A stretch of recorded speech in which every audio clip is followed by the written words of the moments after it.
Alors,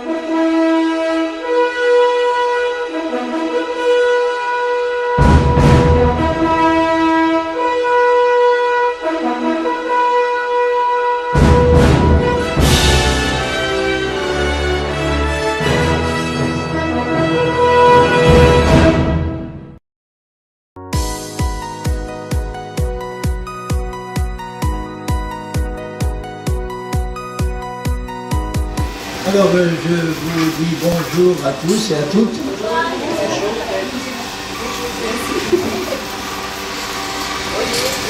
Nous allons bientôt partir, mais avant de partir, je voudrais vous dire combien encore on a été content de passer ce moment avec vous tous. J'espère que le Seigneur nous permettra de revenir, parce que en général, quand il y a un premier contact comme ça, il y a une suite qui vient après. Et on se laissera conduire par le Seigneur. Comme ça, on pourra prier les uns pour les autres. Maintenant qu'on se connaît, on pourra prier comme le Saint-Esprit nous le montre. Alors, ce matin, je voulais vous parler d'un certain sujet, mais le Seigneur m'a encore demandé de vous parler de la foi.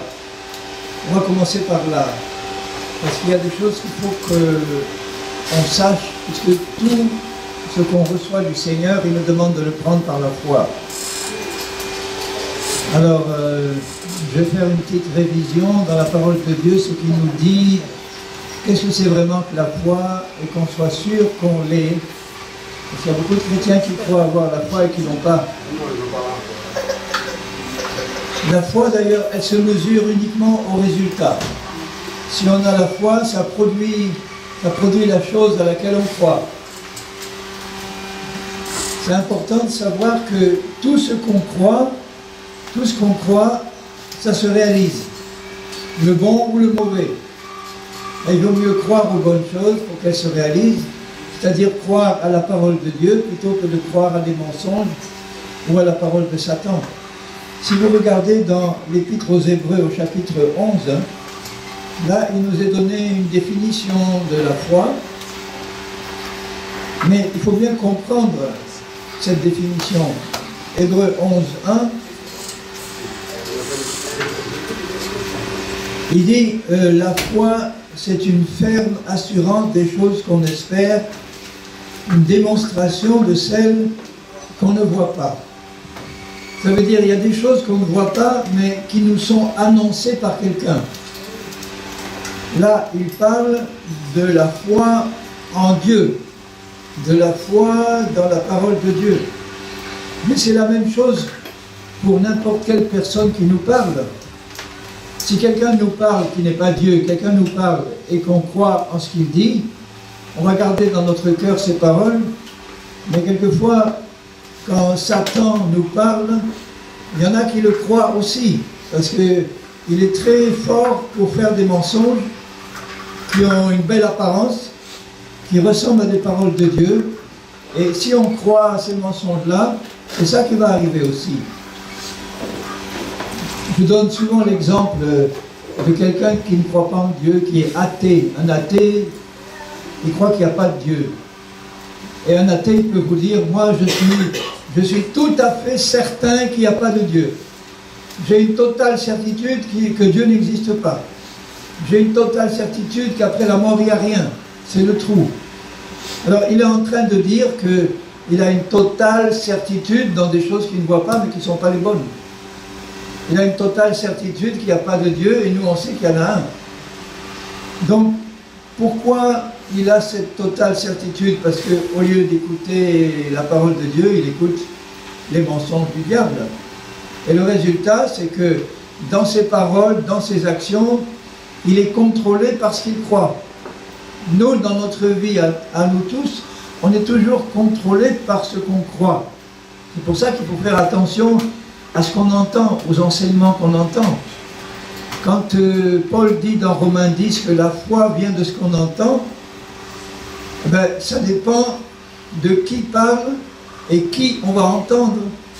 Là, il dit la foi vient de ce qu'on entend, mais c'est sous-entendu, la foi en Dieu vient de ce qu'on entend de la part de Dieu. Si on entend quelqu'un d'autre parler et qu'on croit, si on entend les paroles de Satan, eh bien, on va croire à ce qu'il nous dit, et la foi en Satan vient de ce qu'on entend de lui. Et ça va produire évidemment les mauvais résultats qu'on a crus. Il y a une autre chose. Alors là, si je continue à lire le chapitre 11, au verset 2, il dit « Pour avoir possédé la foi, les anciens ont obtenu un témoignage favorable. » C'est toujours sous-entendu, mais ça veut dire que pour avoir possédé la foi en Dieu, les anciens ont obtenu un témoignage favorable de Dieu. Dieu s'est arrangé pour leur faire comprendre qu'il était content d'eux, qu'il était satisfait, parce qu'ils avaient entendu sa parole et ils avaient cru. Et un peu plus bas, il dit, au verset 6, « Sans la foi, il est impossible d'être agréable à Dieu. » Là aussi, c'est sous-entendu, sans la foi en Dieu, sans la foi dans les paroles de Dieu, on ne peut pas lui être agréable. Car il faut que celui qui s'approche de Dieu croit que Dieu existe et croit qu'il est le rémunérateur de ceux qui le cherchent. Ça veut dire qu'on croit que Dieu existe et on croit que Dieu donne à ceux qui le cherchent ce qu'il a promis, lui. Vous comprenez? Alors ensuite, il faut savoir que tout ce qu'on croit, c'est dans le cœur que ça se place, c'est pas dans la tête. C'est pour ça qu'il y a beaucoup de chrétiens qui pensent qu'une fois qu'ils ont compris une doctrine de Dieu, eh bien, ils ont cru. C'est pas vrai. Une fois qu'on a compris, on n'a pas encore cru. On a simplement compris. Et quand on croit que c'est vrai, ce qu'on a compris, dès qu'on croit, ça rentre dans le cœur, ça descend tout seul dans le cœur. Le cœur, c'est l'endroit qui croit. La tête, c'est l'endroit qui comprend. Et il ne suffit pas de comprendre. Il y en a qui disent, bon, moi j'ai compris que Jésus a porté mes maladies sur la croix. J'ai très bien compris. Mais ça ne suffit pas pour croire. Pour croire, il faut être sûr que c'est la vérité, que cette vérité, on l'a reçue pour nous, on l'a installée dans notre cœur, parce qu'on a attaché la foi, on croit que ce qu'on a entendu est vraiment vrai, quoi. Et dès que tu as cru, tu ne vas pas parler de la même manière, tu ne vas pas agir de la même manière. La foi, quand on l'a dans le cœur, ça nous pousse à parler et à agir, normalement. Alors si vous dites, moi j'ai la foi que j'ai été guéri dans les meurtrissures de Jésus, si vraiment c'est la vraie foi, tu ne vas pas seulement parler, mais tu vas agir conformément à ce que tu crois. La foi, c'est toujours une action conforme à ce qu'on croit. Regardez dans le chapitre 11, toujours là, au verset 7. C'est par la foi que Noé, divinement averti des choses qu'on ne voyait pas encore, et saisi d'une crainte respectueuse, construisit une arche. La foi, c'est toujours faire quelque chose qui est conforme à ce qu'on a entendu et cru. Il y a une action qui suit. Noé n'a pas dit simplement, bon, je crois qu'il va y avoir un déluge parce que Dieu me l'a dit, mais il a mis sa foi en action, il a fait quelque chose, il a construit une arche.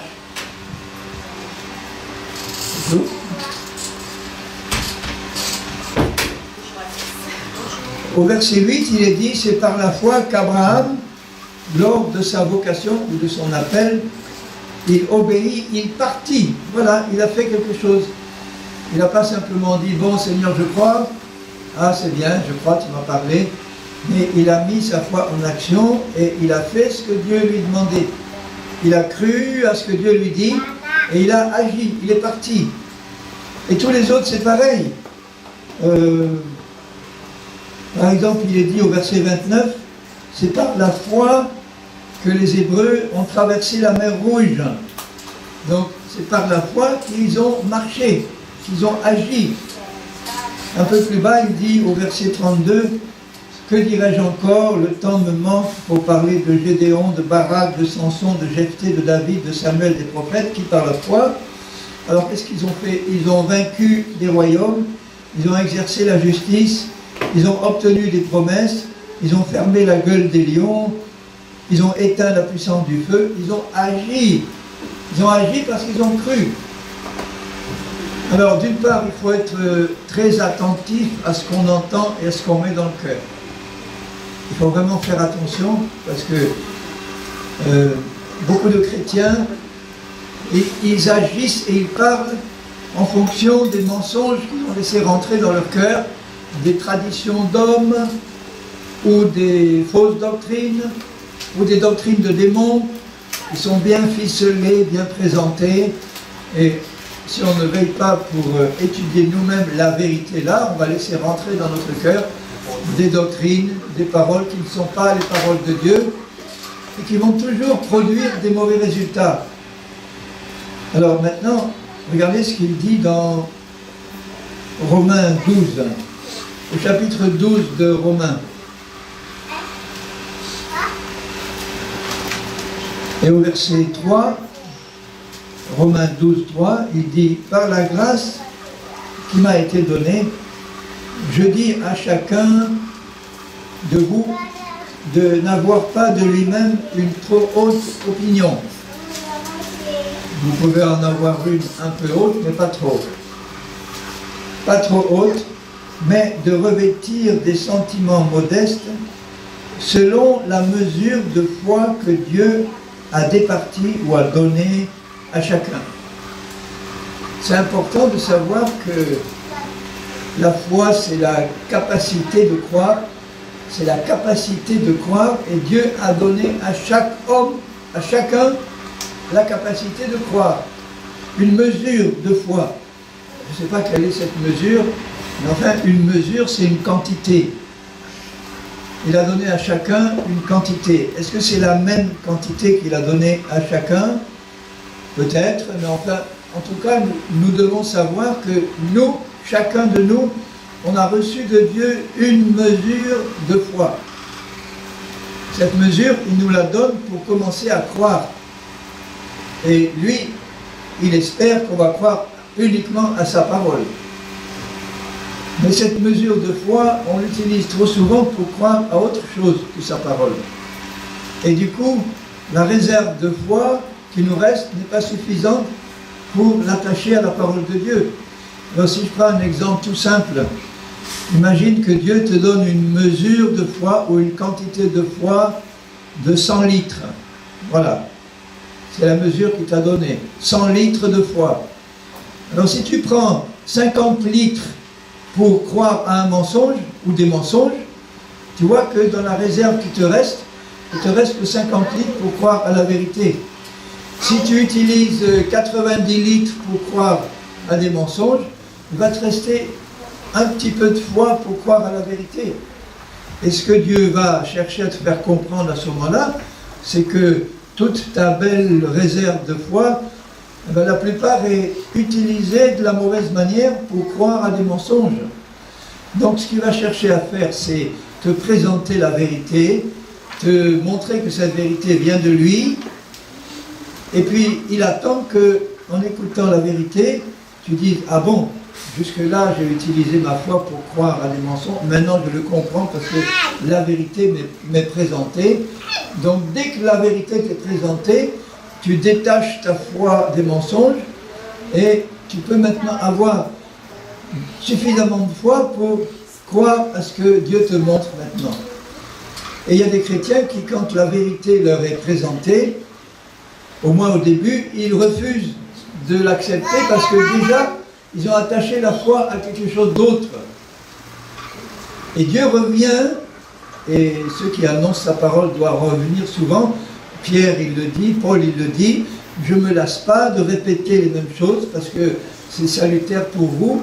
Vous finirez par comprendre que ce que vous croyez ou ce que vous avez cru jusque-là, c'est pas bon et qu'il faut lâcher ça pour consacrer toute votre réserve pour croire à la vérité. Maintenant, il dit aussi que la foi fait partie du fruit de l'esprit. Si vous regardez dans Galates 5, au verset 22. Galates 5, verset 22. Le fruit, c'est quelque chose qui commence tout petit. Hein, quand une fleur est ensemencée, donc ça veut dire que mon cœur c'est un peu comme une fleur, et il faut que je reçoive dans ce cœur la semence de Dieu. Ça va faire fructifier la fleur, et le petit fruit, un fruit normalement il commence tout petit, et après il grossit, il reste vert, il grossit, et après il arrive à maturité. Bien là il parle du fruit de l'esprit. L'Esprit de Dieu, il déverse sa parole dans nos cœurs, il ensemence notre cœur avec la parole, et il y a un fruit qui est conçu là, et ce fruit, il faut faire attention, il faut le laisser, il ne faut pas qu'il se perde, il ne faut pas qu'il se dessèche, il ne faut pas qu'il tombe avant d'être mûr, il ne faut pas qu'il se perde, il ne faut pas qu'il pourrisse, il ne faut pas qu'il y ait des bêtes qui rentrent dedans, mais normalement, si le fruit grandit normalement, il va grossir, il va s'élargir. Donc la mesure qui est contenue dans le fruit, elle va aussi s'élargir, et dans cette mesure, il dit le fruit de l'esprit, c'est l'amour, la joie, la paix, la patience, la bonté, la bienveillance, et dans ma version, il est marqué la fidélité. Je ne sais pas qu'est-ce que vous avez dans votre version, la fidélité. En grec, c'est le mot pistis, c'est le même mot que foi, qui est traduit par foi ailleurs. Est-ce que ça peut se comprendre? La vraie foi pour Dieu, c'est la fidélité à la parole de Dieu.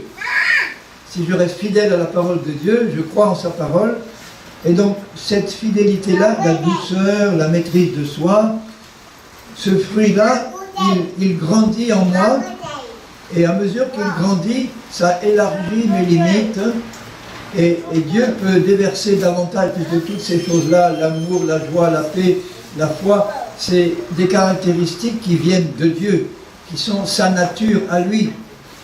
Il dit, Paul, que dans une des épîtres, que le Saint-Esprit a déjà déversé dans nos cœurs l'amour de Dieu. Il n'y a pas que l'amour qu'il a déversé, il y a tout le reste là, y compris la foi. Dans notre esprit, il a déjà déversé ces choses. Et à mesure que dans mon cœur, dans mon âme, je laisse ces choses descendre d'en haut, pour remplir mon cœur des bonnes choses qui viennent d'en haut, à ce moment-là, la foi de Dieu remplit davantage mon cœur.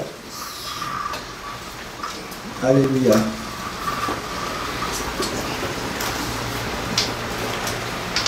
Donc d'une part, Dieu donne au départ une certaine mesure, 100 litres, je dis, mais c'est pour comprendre, hein, je ne sais pas si c'est 100 litres ou 200 ou 50, mais c'est une mesure. Cette mesure-là, on est responsable de bien l'utiliser. Et une fois qu'on a tout utilisé, si j'ai utilisé les 100 litres de foi que j'ai au départ pour la vérité, si Dieu veut que je croie à d'autres vérités qu'il va me montrer, il va continuer à me donner, il va élargir mes limites. Au lieu de 100 litres, comme le fruit grandit, ça va être 150 litres, 200 litres, et il peut continuer à déverser de son esprit davantage de foi au fur et à mesure qu'il me présente la vérité. La réserve de Dieu de foi, elle est illimitée. C'est seulement la capacité de la personne qui est là qui est limitée. Et si Dieu continue à m'aider à élargir mes limites, eh bien je peux l'élargir indéfiniment, puisque même dans l'éternité, je vais continuer à élargir mes limites, parce que Dieu, il est infini, il veut qu'on le croie complètement, qu'on le connaisse complètement. Donc on est sûr que même dans le ciel, notre capacité de croire va être élargie. Là, il n'y a plus question de croire dans des mensonges. Dans le ciel, on ne croira qu'en la vérité.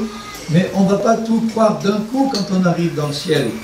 On va continuer dans l'éternité à connaître Dieu de plus en plus. On va continuer à recevoir la parole de Dieu, mais sans douter. Et là, il dit dans 1 Corinthiens 13, 1 Corinthiens 13, il parle de l'amour. L'amour, c'est un des éléments du fruit de l'esprit. En fait, tout le fruit de l'esprit revient à l'amour, parce que la patience, c'est une forme d'amour aussi. La foi, c'est une forme d'amour pour Dieu. Le contrôle de soi, c'est une forme d'amour. Si je me contrôle devant les personnes qui m'embêtent, Si je reste calme et que je laisse l'amour de Dieu, eh bien c'est une forme d'amour qui se manifeste dans le contrôle de soi. Là, l'amour, donc, il dit 1 Corinthiens 13, verset 8, l'amour ne périt jamais. Et la foi ne périt jamais non plus, la foi de Dieu, l'espérance non plus. Il donne quelques informations sur l'amour. Il dit l'amour est patient, l'amour est plein de bonté, l'amour n'est pas envieux, l'amour ne se vante pas. Donc ça veut dire que quelqu'un qui se vante, il manque d'amour. Il s'intéresse à lui-même plutôt qu'aux autres.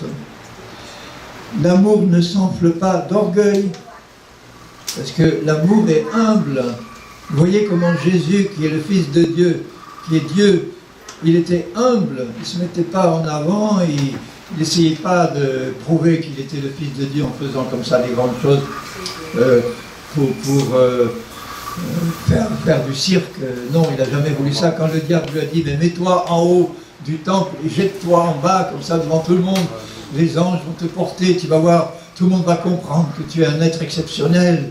Ben non, il n'a pas voulu faire ça, il se comportait comme un simple homme pour nous donner un exemple que nous, on peut suivre. L'amour ne cherche pas son intérêt, l'amour ne fait rien de malhonnête.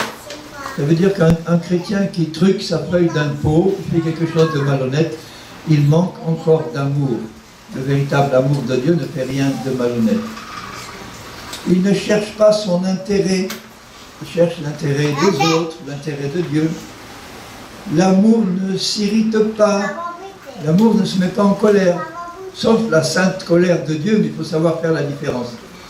La sainte colère de Dieu, c'est celle de Jésus, quand il entre au temple, et il voit tous les marchands du temple là, qui faisaient de l'argent sur le dos des pèlerins, et il dit, mais vous avez transformé la maison de prière en caverne de voleurs. Il prend un fouet et bam, il renverse les tables des changeurs, il chasse les pigeons, les vaches, les veaux, pas les cochons puisqu'il n'en avait pas, mais les animaux qui étaient là pour être vendus en sacrifice.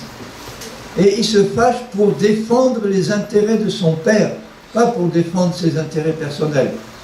Quand un chrétien qui est charnel se fâche, il se fâche pour défendre ses intérêts. Tu m'as fait du mal, alors moi je te fais du mal. Si tu m'avais laissé tranquille, je t'aurais laissé tranquille.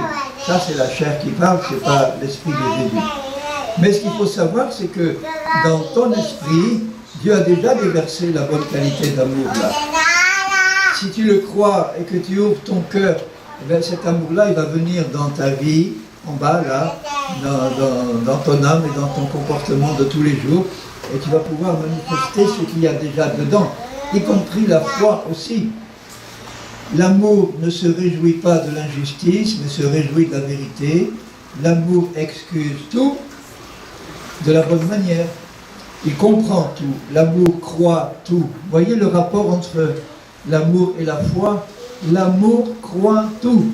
Enfin, tout ce que Dieu dit. Hein. Je ne vais pas croire ce que Satan dit. Si j'aime Dieu, je vais croire uniquement ce qu'il dit.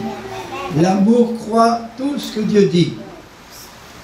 L'amour espère tout, l'amour supporte tout.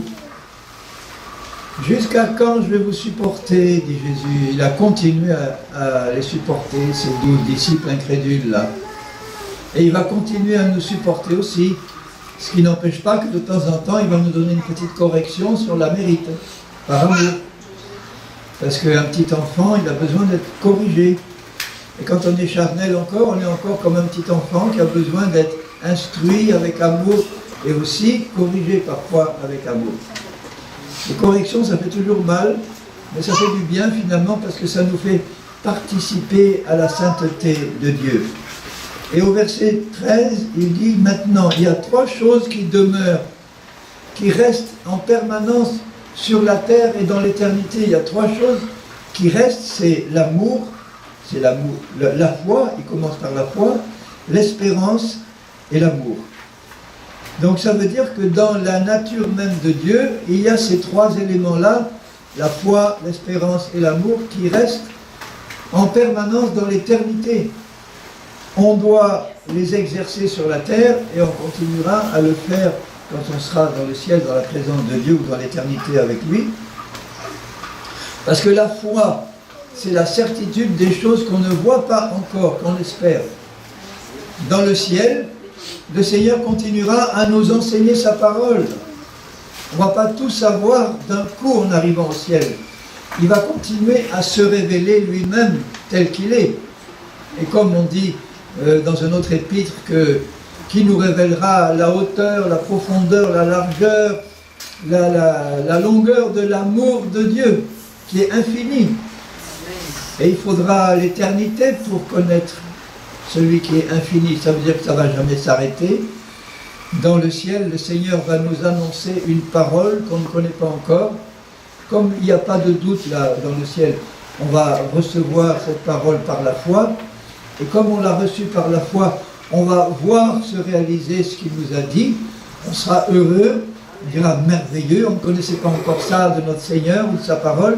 Et là, il nous révèle quelque chose de nouveau, qui nous réjouit. Et on va attendre, espérer encore autre chose. Et le lendemain, le Seigneur va dire, ah, j'ai encore une vérité à vous révéler là. Écoutez bien vos oreilles, ouvrez vos oreilles, votre cœur.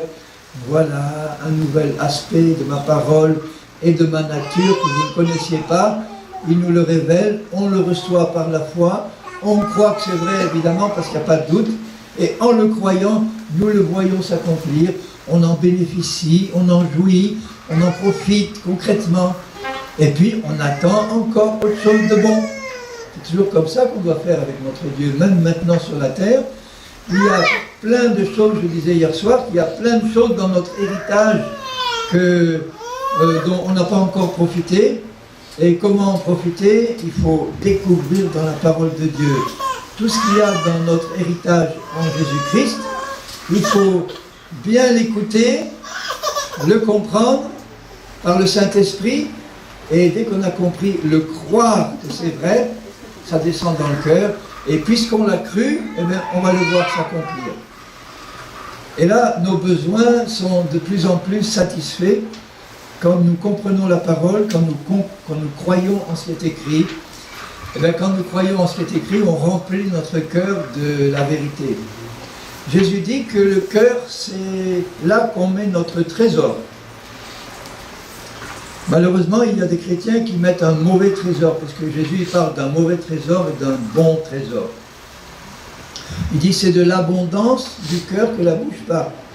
Si tu remplis ton cœur des paroles de Satan et des doutes, eh ben c'est ça qui va sortir par ta bouche. Alors je vais t'entendre dire « Oh, je suis un pauvre petit chrétien minable. Oh, je ne sais pas si Dieu a un plan pour moi sur cette terre ou dans l'église. Oh, moi, je suis faible. Moi, je ne sais pas si Jésus arrivera à faire quelque chose de moi. Il n'y a aucun ministère pour moi. Je suis bon à rien ou à peu de choses. » Il y a des chrétiens qui parlent comme ça. Pourquoi? Parce que dans leur cœur, ils ont laissé descendre ces mensonges-là et ils croient. Et c'est ce qui arrive dans leur vie.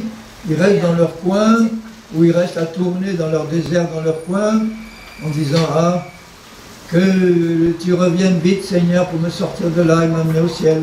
Mais tant que je serai sur cette terre, il n'y a rien de bon à sortir. » Est-ce que vous croyez que Dieu peut faire des grandes choses avec ce chrétien-là? Non, il ne peut pas. Alors qu'il a prévu qu'on soit des rois, des sacrificateurs, des hommes et des femmes remplis du Saint-Esprit. Il a même dit, celui qui croit en moi, il fera les mêmes œuvres que moi, et même de plus grandes. Il y a un frère qui me disait, ah, de plus grandes, qu'est-ce que c'est les plus grandes? Je n'arrive pas à imaginer qu'on puisse faire des plus grandes. Moi je lui dis, ben, commençons d'abord par faire les mêmes que lui. Et quand on aura fait les mêmes que lui, il va nous montrer quelles sont les plus grandes. Intéresse-toi d'abord aux mêmes œuvres que celles de Jésus. Qu'est-ce qu'il a fait Jésus comme œuvre? Eh bien, il a guéri les malades, il a chassé les démons, il a fait du bien à tous ceux qui étaient malheureux, aux prostituées, aux gens de mauvaise vie, à ceux qui avaient des besoins, des malheurs. Il les consolait, il leur faisait du bien, il les guérissait. Il guérissait les cœurs brisés, les corps malades. Voilà l'amour de Jésus. Et il dit maintenant, si tu es mon disciple, je t'appelle à faire la même chose, donc à être rempli de foi et d'amour pour que je puisse t'utiliser pour faire les mêmes choses que moi. Mais comment il va y arriver? En nous disant la vérité, il dit voilà, si tu crois en moi, tu vas faire des grandes choses, les mêmes. Tu es fidèle d'abord dans les petites, dans les moyennes et les grandes. Et tu vas grandir dans la réalisation de ce que Dieu a prévu pour toi. Sois fidèle dans les petites, il va t'en donner des moyennes, il va t'en donner des grandes, parce que c'est ça le but de Dieu. Il veut faire de grandes choses avec nous, non pas pour que on soit regardé comme des hommes et des femmes spéciaux, vraiment, non, simplement pour glorifier Dieu et accomplir sa parole. Puisque lui, il a dit, c'est qu'il est fidèle à sa parole. Si je crois en lui, je vais faire les mêmes œuvres que moi, dit Jésus. Tu vas faire les mêmes œuvres que moi, dit Jésus. Et il faut commencer là où ça se présente devant toi. Dans ta famille, si un de tes enfants est malade, eh bien, qu'est-ce qu'il aurait fait Jésus s'il était là? Il se serait approché, il aurait posé sa main, il aurait dit, voilà, que cet enfant soit guéri, et il aurait été guéri parce que Jésus veut le faire, et il y a sa puissance qui se dégage. Un petit enfant, il n'a pas la foi, un tout petit comme ça, il ne sait pas. Mais la foi de ceux qui prient doit suffire à ce moment-là. Quand on est adulte, Dieu attend que nous, on exerce aussi notre foi. Ce qu'il faut savoir, c'est que tous les adultes que Dieu a guéris, qui sont décrits dans les évangiles, ils se sont approchés de Jésus avec foi, parce qu'ils avaient entendu parler de lui, et ils avaient entendu dire que ce prophète-là faisait du bien à tout le monde et guérissait tout le monde. Et donc, ils s'approchaient d'abord pour voir, et ensuite, une fois qu'ils avaient vu, ils avaient constaté que c'était vrai, et ils avaient fini par dire, bon, eh bien, moi aussi, je vais faire partie de ceux qui va bénir. Regardez comment Jésus travaillait pour stimuler la foi de ceux qui l'entouraient. Regardez par exemple dans Matthieu chapitre 4, Matthieu 4, c'est quand Jésus est baptisé dans le Jourdain, on sait que le Saint-Esprit est venu sur lui, et c'est là qu'il a été rempli de l'Esprit, et rempli de la puissance de l'Esprit. Avant, c'était un jeune homme ordinaire, il n'avait jamais rien fait, aucune œuvre puissante, il était ordinaire, mais il était sans péché. Donc les jeunes de son âge à Nazareth devaient se dire, ce Jésus-là, il n'est pas comme nous, il ne va pas en boîte, il ne danse pas, il ne boit pas, il est sage, il est pur, il a quelque chose de spécial, mais d'un autre côté, c'était un jeune homme qui n'a rien fait d'extraordinaire. Avant d'être baptisé de Saint-Esprit, il n'a jamais guéri personne à Nazareth. Il n'a jamais ressuscité un mort, il n'a jamais chassé un démon. Il menait une vie ordinaire. Mais quand il a été baptisé, rempli et oint de puissance, alors là, il a commencé des œuvres puissantes.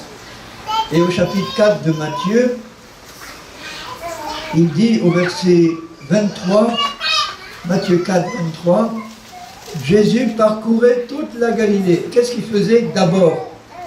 Enseignant dans les synagogues, prêchant la bonne nouvelle du royaume, et ensuite guérissant toute maladie et toute infirmité parmi le peuple. Il nous montre un exemple là. Si dans l'église de Jésus on veut voir davantage de guérison et de miracles, il faut commencer par enseigner et prêcher, comme Jésus. Il n'est pas arrivé comme ça sur la place centrale de Nazareth en disant « Ah, vous ne le saviez pas, mais je suis le Fils de Dieu, j'ai toute la puissance de Dieu avec moi, mais alignez-moi là 5 aveugles, et puis vous allez voir, en un instant, ils vont être guéris, vous allez être certain que je suis le Messie. Mettez là 12 paralytiques, et en un instant, qu'ils le veuillent ou pas, je vais les guérir, et vous allez comprendre que je suis le Fils de Dieu. » Jamais il n'a fait ça comme ça. Pour nous montrer que nous aussi, on doit suivre cet exemple. Il commençait par enseigner, parce qu'il savait que la foi vient de ce qu'on entend. Il enseignait la vérité, et il attendait que les gens qui l'écoutent croient. Et ensuite, il prêchait. Quelle est la différence entre enseigner et prêcher? Enseigner, c'est expliquer, comme je le fais là. Expliquer la vérité, la faire comprendre, l'expliquer clairement, et attendre que ceux qui écoutent comprennent et reçoivent dans le cœur. Prêcher, c'est proclamer une vérité, proclamer simplement, on n'enseigne pas, mais on proclame. Jésus-Christ est Seigneur, il a vaincu Satan, il est sorti du tombeau. Donc ça c'est proclamer, et après si on veut enseigner, on explique ce que ça veut dire. Et une fois qu'il avait enseigné et prêché, ceux qui avaient reçu sa parole, là ils avaient la foi, et là ils pouvaient ensuite guérir les malades et les infirmes. Si vous regardez au chapitre 10 de Matthieu, toujours un peu plus loin, non, 9, chapitre 9, verset 35. Matthieu 9, 35. Jésus parcourait toutes les villes et les villages. Et qu'est-ce qu'il faisait? Enseignant dans les synagogues, toujours pareil, prêchant la bonne nouvelle du royaume, et ensuite guérissant toute maladie et toute infirmité, mais après qu'il ait eu enseigné et prêché. Ce qui fait que s'il n'y a pas dans l'église de Jésus plus de miracles et de guérisons, c'est qu'on n'enseigne pas et on ne prêche pas la vérité. Ou on enseigne des fausses doctrines. On dit Dieu veut que tu sois malade, ou le temps des miracles est passé, ou Dieu veut t'apprendre quelque chose par cette maladie, il veut t'envoyer à l'hôpital pour que tu ailles témoigner aux médecins et aux infirmières, mais moi je peux aller très bien visiter un hôpital en bonne santé et aller prêcher aux médecins et aux infirmières si c'est possible. Je n'ai pas besoin d'être malade pour aller là-bas témoigner. Je vais repérer où habite le médecin, je vais aller lui témoigner chez lui, et je n'ai pas besoin que Satan me rende malade pour aller témoigner dans un hôpital. Mais c'est sûr que si un chrétien y va, il peut témoigner. Mais Dieu ne va pas le rendre malade pour aller témoigner dans un hôpital. Donc, il prêchait la vérité pour stimuler la foi dans la vérité. Et vous voyez ce qu'il disait, regardez ce qu'il disait quand il a commencé à prêcher à Nazareth dans Luc au chapitre 4. Il commence par sa ville, Nazareth, parce qu'il savait là que les gens de sa ville le connaissaient depuis longtemps. Il était là arrivé, il était petit enfant, il avait peut-être 1 ou 2 ans, et il était resté jusqu'à 30 ans. Et pendant 28 ans, tout le monde le connaissait, c'était le charpentier, le fils du charpentier, celui qui faisait des tables, des chaises, des charpentes. C'était un bon charpentier sûrement. Il était sûrement très gentil avec ses clients, très honnête. Mais les gens le considéraient comme un homme ordinaire, un peu spécial, mais ordinaire, un charpentier quoi. Et là, quand il est rempli du Saint-Esprit, Luc 4, il revient au verset 14, revêtu de la puissance de l'Esprit, parce qu'il était baptisé de l'Esprit.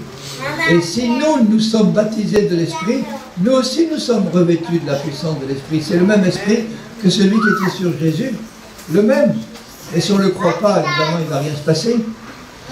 Revêtu de la puissance de l'Esprit, retourna en Galilée, et sa renommée se répandit dans tout le pays d'alentour. Il enseignait dans les synagogues, il était glorifié par tous. Alors il se rend à Nazareth, sa ville où il avait été élevé, et selon sa coutume, il entra dans la synagogue le jour du sabbat. Il se leva pour faire la lecture, on lui remit, sans doute comme d'habitude, le livre du prophète Ésaïe. L'ayant déroulé, il trouva l'endroit où il était écrit « L'Esprit du Seigneur est sur moi parce qu'il m'a oint ». Moins pourquoi? Pour annoncer une bonne nouvelle. Vous voyez, il commence par la prédication. Il m'a oint pour annoncer une bonne nouvelle en premier. Enseigner, prêcher. Aux pauvres. Les pauvres, ce sont ceux qui sont pauvres en esprit, qui ne sont pas orgueilleux, qui ne résistent pas, qui ne disent pas « moi, j'ai besoin de rien ». Non, les pauvres, ce sont ceux qui ont besoin, et ils ont besoin de recevoir quelque chose, et une bénédiction. Alors, il m'a envoyé pour guérir. Vous voyez, d'abord prêcher la bonne nouvelle et ensuite guérir. Toujours le même ordre. Guérir d'abord ceux qui ont le cœur brisé. Il commence par le cœur. Parce que quand on est esclave du péché et de Satan, on a le cœur brisé par tout ce qui se passe dans notre vie. Et il guérit les cœurs brisés en les baignant dans son amour. Il n'y a que l'amour pour guérir les cœurs brisés. L'amour de Jésus, bien sûr, pas l'amour des hommes. L'amour des hommes, il est égoïste. Je t'aime parce que tu me fais du bien. Alors continue à me faire du bien et moi je vais continuer à t'aimer. Ça, c'est l'amour des hommes. L'amour de Jésus, il nous aime comme on est, parce que lui, il a de l'amour dans son cœur. Il ne regarde pas qu'est-ce qu'on est, il nous aime, voilà. Et si on ouvre notre cœur, on reçoit son amour et on est guéri dans le cœur. Il m'a envoyé pour, alors ensuite, proclamer aux captifs la délivrance. On est tous captifs de Satan au départ. Et il nous dit, voilà, je suis venu te délivrer de l'esclavage du diable.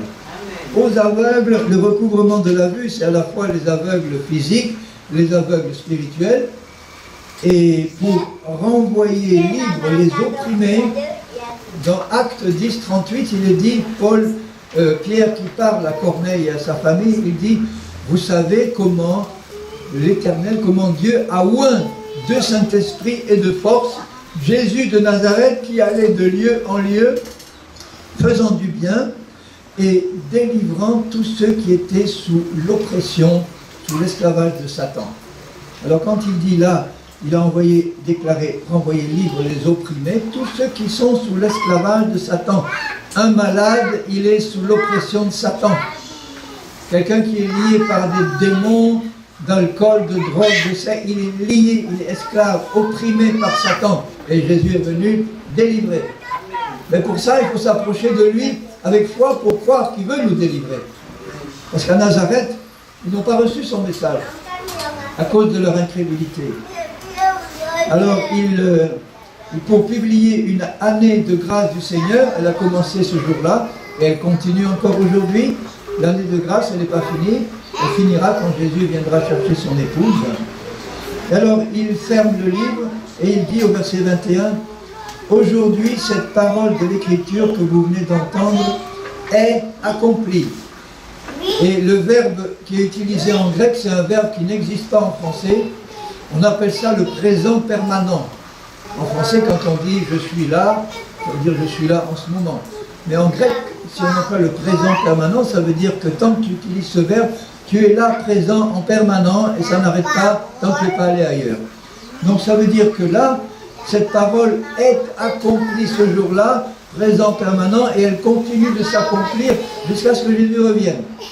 Tant qu'il y a un présent pour nous, pour Dieu c'est maintenant, toujours, le jour du salut, eh bien tout ça c'est accompli et c'est pour nous maintenant, aujourd'hui, si nous croyons. Vous voyez, la suite montre que les gens qui entendent ça, ils étaient étonnés. Ils ont dit, mais qu'est-ce qui lui prend au fil du charpentier là?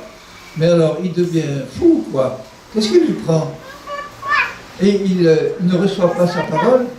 Et même à la fin, au verset 28, il dit, ils furent tous remplis de colère parce que Jésus leur reproche leur incrédulité.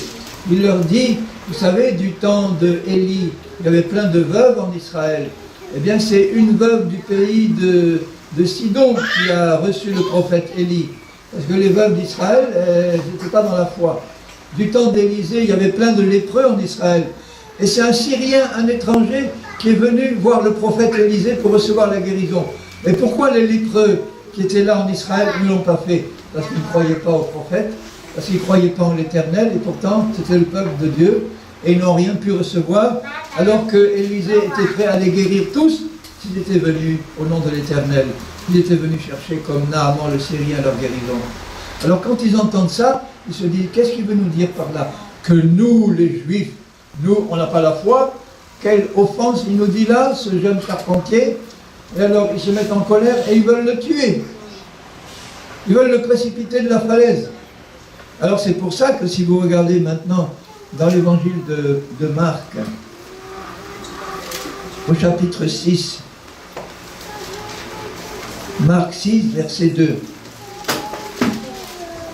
Il va à Nazareth, quand le sabbat fut venu, il se mit à enseigner dans la synagogue. Beaucoup de gens qui l'entendirent étaient étonnés, mais étonnés dans le mauvais sens, étonnés parce qu'ils doutaient, ils ne voulaient pas croire, étaient étonnés et disaient, mais d'où lui viennent ces choses? Quelle est cette sagesse qui lui a été donnée? Comment de tels miracles se font-ils par ses mains? Ce n'était pas une question pour essayer d'avoir un miracle même, c'était des doutes. Mais comment c'est possible ça? N'est-ce pas le charpentier, le fils de Marie, le frère de Jacques, Jose, Jude et Simon, donc il avait 4 frères, et ses sœurs, il en avait au moins 2, Donc dans la famille de Marie, il y avait 5 garçons et au moins 2 filles, ou 3. Et c'était vraiment des frères et sœurs de Jésus, ce n'étaient pas des cousins, des cousines. Et il était pour eux une occasion de chute, mais Jésus leur dit, un prophète n'est méprisé que dans sa patrie, parmi ses parents et dans sa maison. Donc vous étonnez pas si les gens de votre famille n'écoutent pas votre témoignage, c'est normal. Priez pour que Dieu envoie des étrangers qui vont leur dire la même chose que vous, et eux, ils vont être écoutés, alors qu'ils ne vous écouteront pas vous. Mais Dieu va vous utiliser pour aller parler à d'autres qui ne vont pas écouter leur propre famille, mais ils vont vous écouter à vous. Amen. Alors ne vous découragez pas, vous voyez, Jésus est passé par là. Et lisez le verset 5. Il ne put faire là, à Nazareth, aucun miracle. Et pourtant, c'était le même Fils de Dieu, avec la même puissance, la même onction. Il n'a pu faire à Nazareth aucun miracle, si ce n'est qu'il y avait là quelques malades, il leur a imposé les mains, il les a guéris. Si tous les malades de Nazareth étaient venus, ils auraient tous été guéris. Mais comme il disait, bon, c'est le fils du charpentier qui déraille là, c'est pas la peine de s'approcher de lui, il ne va rien se passer. Mais il s'étonnait, verset 6, il s'étonnait de leur incrédulité. Et dans l'église de Jésus aujourd'hui, c'est souvent comme ça. Souvent dans des églises, une église c'est un Nazareth d'incrédulité. On a entendu parler de Jésus depuis 2000 ans dans les milieux chrétiens, et puis depuis des centaines d'années, il ne s'est pas passé grand-chose, parce que pendant des centaines d'années, l'église était dans les ténèbres. Il y a eu un réveil au début du XXe siècle, maintenant beaucoup de choses reviennent à la lumière, mais il y a un fond d'incrédulité, parce que pendant longtemps, il ne s'est rien passé. Et alors on se demande comment il va pouvoir se passer des choses maintenant. Si vous êtes dans une église, par exemple, où pendant 20 ans vous êtes chrétien, et il ne s'est pas passé grand-chose, il y a eu quelques conversions, bon, il y a eu une fois ou deux une guérison, mais vraiment peu, pas grand-chose, ben vous allez dire, le diable il va essayer de travailler dans votre cœur pour vous faire croire que ça c'est normal maintenant. Que du temps de Jésus, d'accord, il y avait une action puissante du Saint-Esprit, mais maintenant on est à la fin des temps, maintenant c'est des temps de ténèbres, maintenant c'est normal qu'il n'y ait pas beaucoup de miracles et de guérisons. Si vous croyez ça, c'est ça qui va se passer. Mais si on recommence à prêcher, à enseigner, à proclamer la vérité, et si elle est reçue avec foi, on va revoir les miracles et les guérisons comme avant, parce que Dieu, lui, n'a pas changé. Amen. Il m'a donné le pouvoir, par exemple, de guérir les malades. Mais si je le dis, comme il l'a dit, lui, à Nazareth, voilà, l'Esprit de Dieu est sur moi pour guérir ceux qui ont le cœur brisé, délivrer les captifs, etc. Mais à Nazareth, personne ne l'a cru, il n'y a eu aucun miracle, et il avait la même puissance. Moi, si je vous dis que Dieu m'a donné le pouvoir de guérir les malades, et que vous me regardez en disant, bon, là, lui, le métropolitain, qu'est-ce qu'il nous prend il se glorifie, il n'y a rien qui va se passer, et bien il ne se passera rien, tout simplement. Il s'étonnait de leur incrédulité. Maintenant, l'avantage que j'ai ici, c'est que je peux vous dire peut-être la même chose que d'autres pasteurs ont pu vous dire en Martinique, mais comme moi je viens de l'extérieur, il y en a, je sais qu'ils vont m'écouter mieux, parce que, comme dit Jésus, personne n'est prophète dans son pays. Si un pasteur ou quelqu'un, un prêcheur, un prédicateur martiniquais vous dit la même chose, certains vont dire, bon, ils ne vont pas l'écouter, alors que quelqu'un vient de l'extérieur, ils vont l'écouter et c'est le même message pour donner. Ben parce que on est comme ça et il faut apprendre à ne plus être comme ça. Simplement être sensible à la vérité, quelle que soit la personne qui dit. Que ce soit un Martiniquais, un Américain, un métropolitain ou autre, est-ce que c'est vrai ou pas? Si c'est vrai, je prends. Et là, c'est bon. Il s'étonnait de leur incrédulité, et à la fin du verset 6, regardez ce qu'il dit. Jésus parcourait les villages d'alentour en enseignant. Parce qu'il savait que la seule manière d'éliminer l'incrédulité, c'est d'enseigner, et d'enseigner, et d'enseigner, et d'enseigner. Jusqu'à ce que finalement, les oreilles et les cœurs s'ouvrent, on reçoit la vérité, et là, les miracles commencent à se faire. Donc vous voyez que la foi, puisque là on est dans Marc 6, regardez juste à côté dans Marc 5, un exemple de foi. Dans Marc 5, au verset 22, Jésus arrive là au bord du lac, et il y a un des chefs de la synagogue nommé Jairus, qui, l'ayant aperçu, se jeta à ses pieds, lui adressa cet instant de prière. Ma petite fille est à l'extrémité. Viens, impose-lui les mains, afin qu'elle soit sauvée et qu'elle vive. Jésus alla tout de suite avec lui. Il ne discute pas, il y a un besoin, il y va. Et une grande foule le suivait et le pressait. Or, il y avait une femme atteinte d'une perte de sang depuis 12 ans. Elle avait peut-être des hémorroïdes ou des pertes, enfin bon, depuis 12 ans elle perdait du sang. Et pour un juif, c'est de l'impureté ça. Un juif qui perdait du sang ne pouvait pas toucher quelqu'un d'autre. Il avait l'interdiction. Elle avait beaucoup souffert entre les mains de plusieurs médecins. Elle n'avait dépensé tout ce qu'elle possédait. Elle n'avait éprouvé aucun soulagement, mais était allée plutôt en empirant. Malheureusement, ça existe encore aujourd'hui, ça. Ayant entendu parler de Jésus, vous voyez comment la foi commence à venir en elle. Elle entend parler de Jésus et elle commence à croire que c'est pour elle. Ayant entendu parler de Jésus, elle vint dans la foule par derrière et toucha son vêtement, car elle disait, vous voyez que l'abondance du cœur fait parler. Qu'est-ce qu'elle disait? Elle disait ce qu'il y avait dans son cœur. Qu'est-ce qu'elle disait? Elle disait aux autres, elle disait à elle-même, si je peux seulement toucher son vêtement, ou le bord de son vêtement, toucher ses vêtements, je serai guérie. Elle ne dit pas, je serai peut-être guérie, je vais essayer. Elle disait, si je peux seulement toucher son vêtement, je serai guérie. Alors qu'est-ce qu'elle fait? Elle s'approche, elle écarte la foule, elle doit être faible, elle écarte, et à un moment donné, elle touche le bord du vêtement, et elle est guérie. Au même instant, la perte de sang s'arrêta, et elle sentit dans son corps qu'elle était guérie de son mal. Elle l'a senti parce qu'elle a cru d'abord que si elle touchait le bord, elle serait guérie. Qu'est-ce qui a décidé de sa guérison? Est-ce que c'est Jésus? Non, puisque lui, il allait de l'avant. Il ne savait pas qu'une femme était derrière. Il s'est rendu compte qu'une force était sortie de lui. Mais c'est la femme qui a décidé du moment de sa guérison. C'est la femme qui a décidé de la condition de sa guérison. Si elle avait dit, par exemple, si je peux simplement m'approcher pour que son ombre me couvre, je serai guérie. Elle aurait été guérie. C'est elle qui a décidé des conditions. Elle aurait pu dire, si je peux m'approcher par devant et que je peux toucher sa main, bon, elle aurait été guérie. C'est pas Jésus qui a décidé comment elle allait être guérie. C'est elle. C'est pareil pour nous.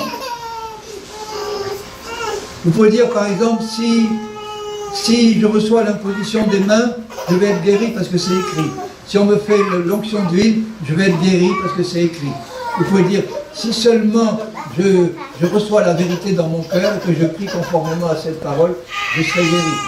C'est à vous de décider des conditions de votre guérison. Alors, Jésus connut aussitôt en lui-même qu'une force était sortie de lui. Alors il se retourne et il dit, qui a touché mes vêtements? Ses disciples lui dirent, tu vois la foule qui te presse et tu dis, qui m'a touché? Il regardait autour de lui pour voir qui avait fait cela. La femme, effrayée et tremblante, parce qu'elle savait qu'elle n'avait pas le droit de toucher les vêtements, elle vint se jeter à ses pieds, lui dit toute la vérité. Mais Jésus lui dit, regardez ce qu'il lui dit, ma fille, ta foi t'a sauvée, t'a guéri, c'est pareil. Ta foi t'a guéri. Va en paix, sois guéri de ton mal, ou va en paix, tu es guéri de ton mal. Alors, Jésus ne dit pas, c'est ma puissance qui t'a guéri. Parce qu'en fait, c'est la puissance de Jésus qui l'a guéri. Mais vous voyez que la puissance de Jésus a été déclenchée par la foi de cette femme-là. Et c'est toujours la même chose avec le Seigneur. Il a toujours la même puissance pour guérir. Il est au milieu de nous pour guérir tous les malades qui peuvent être là. Il a la même puissance, la même volonté de guérir, mais s'il ne trouve pas quelque part chez quelqu'un la foi, cette puissance-là sera inutile. Elle ne va pas agir, elle ne va pas être déclenchée. Elle ne peut être déclenchée que si on croit que c'est pour nous. Et pourquoi on peut croire que c'est pour nous? Parce que la parole de Dieu nous le dit. Ça suffit? Amen. Si la parole de Dieu nous dit que Jésus a porté nos péchés dans son corps, ça veut dire que puisque nos péchés ont été expiés, il est prêt à pardonner immédiatement toute personne qui s'approche pour lui demander pardon. Sans traîner, sans attendre, sans imposer des conditions. Il dira, est-ce que tu crois que je veux ou que je peux le faire? Oui, oui, Seigneur. Eh bien voilà, tu es pardonné. Parce qu'il a payé pour nous.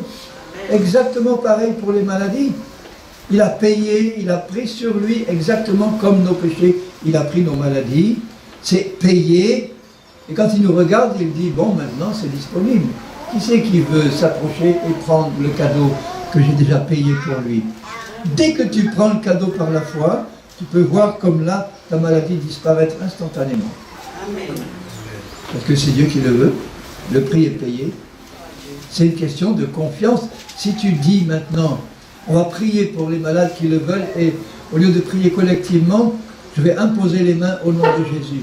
Non pas que c'est meilleur d'imposer les mains, ça dépend de ce qu'on croit, mais c'est un point de contact pour la foi, parce que la parole de Dieu dit, voilà les signes qui accompagneront ceux qui auront cru, en mon nom, ils imposeront les mains aux malades et les malades seront guéris. C'est une des manières possibles. Maintenant, si vous n'avez pas besoin d'imposition des mains parce que vous croyez simplement à la parole, eh bien voilà, vous aurez le même résultat, vous n'aurez pas besoin d'imposition. Mais puisque Dieu nous a donné ces moyens supplémentaires, c'est parce qu'il sait que parfois quelques-uns en ont besoin. Ça les aide. Et le résultat est le même. L'essentiel, c'est de mettre notre foi dans la parole de Dieu.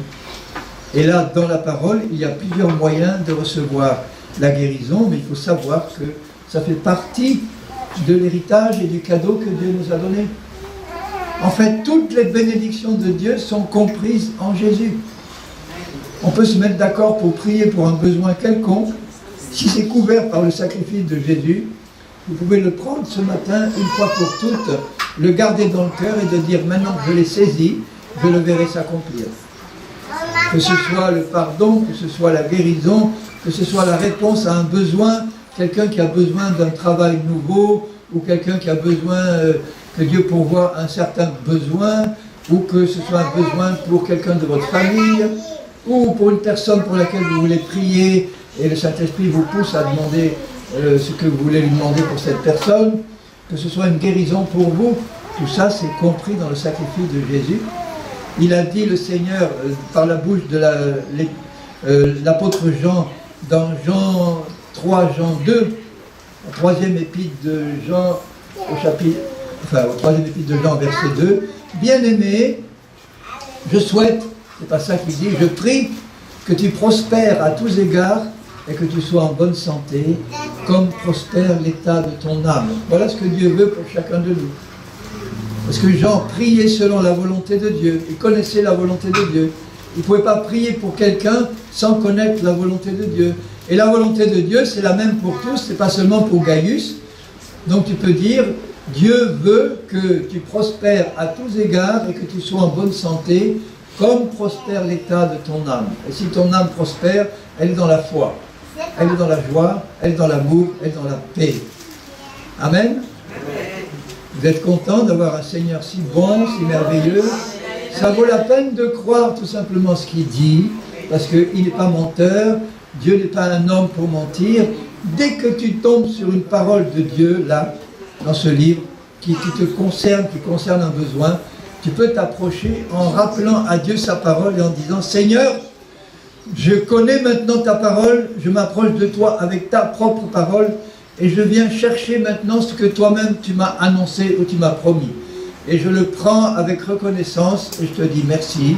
Et là, Dieu qui est fidèle, il doit accomplir dans votre vie sa promesse et sa parole. Il s'est obligé lui-même. Il est là au rendez-vous. Mais malheureusement, les autres ne sont pas là au rendez-vous comme à Nazareth. Les malades ne sont pas venus parce qu'ils ne croyaient pas. Alors ça vaut la peine de croire, hein? Amen. Amen. Alléluia. Seigneur, je sais que tu prends soin de ton troupeau, de tes brebis. Elles entendent ta voix. Tu es en train de toi-même nous sanctifier, nous purifier, nous rendre absolument parfaits dans l'esprit, l'âme et le corps, comme le dit ta parole. Et que c'est toi qui le feras dans la vie de ceux qui croient et de ceux qui le veulent. Et nous le voulons et nous le croyons, Seigneur. Alors nous te bénissons pour le plan merveilleux de salut que tu as prévu pour nous. Et nous attendons ton retour en persévérant dans la foi au nom de Jésus. Amen. Amen, amen. Alléluia. Loué soit Dieu. Amen.